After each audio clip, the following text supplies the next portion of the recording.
আসসালামু আলাইকুম। আজকে আমরা আসছি আমাদের একটি সবজি খেতে। তো এই সবজি খেতে আমরা কি কি চাষ করছি আজকে আপনাদেরকে আমরা দেখাবো। এখানে রয়েছে সিম ক্ষেত, এক একটা থোকে কি পরিমাণে সিম রয়েছে আপনারা দেখতে পারতেছেন। আমাদের কিন্তু সিম সহ নানা প্রকারের সবজি এখানে চাষ করা হয়েছে, এক এক করে আপনাদেরকে দেখাবো। তো আমাদের সিম গাছের পাশেই রয়েছে বেগুন গাছ, আর এক একটা বেগুন গাছে বেশ ভালো পরিমাণে বেগুনের ফলন হয়েছে। আমরা কিন্তু একই জায়গায় নানা প্রকারের সবজি চাষ করেছি।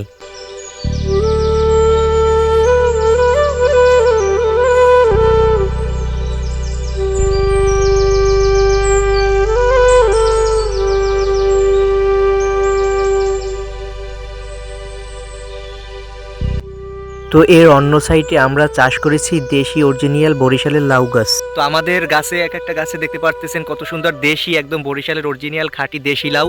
এক একটা লাউ যদি আপনাদেরকে একটু ধরে দেখাই, এক একটা লাউ কিন্তু একবারে জালি লাউ, তো একবারে কচি লাউ। এই যে দেখেন আপনাদেরকে একটু দেখাই, চিমটি দিলেই বোঝা যায় যে আসলে এগুলো কত কচি লাউ একদম। এখানে কিন্তু রয়েছে আমাদের মূলা, তো এই মূলা চাষ করেছি আমরা এখানে, আর পাশাপাশি কিছু লাল শাক চাষ করেছি এই মূলার পাশাপাশি।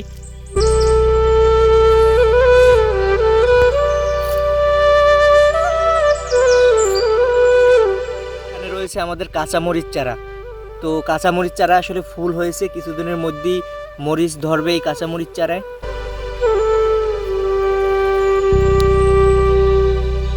এখানে আমরা চাষ করেছি ধনেপাতা, তো এখানে ধনেপাতার মাশাআল্লাহ বেশ ভালো ফলন হয়েছে আমাদের। আমরা আসলে বাজারের কোনো প্রকার ক্ষতিকারক সার ওষুধ ছাড়া এগুলো চাষ করি, এজন্য আমাদের ফলন ফলতে একটু সময় লাগে।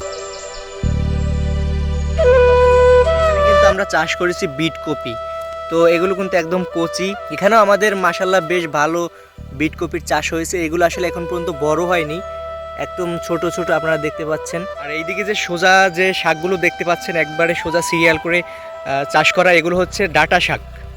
আমাদের আসলে বরিশালের ভাষায় এগুলোকে ডাঁটা শাক বলে। এটাতে রয়েছে আমাদের মিষ্টি কুমড়া, তো এক একটা গাছে বেশ মাশাআল্লাহ ভালো মিষ্টি কুমড়া ফলন হয়েছে।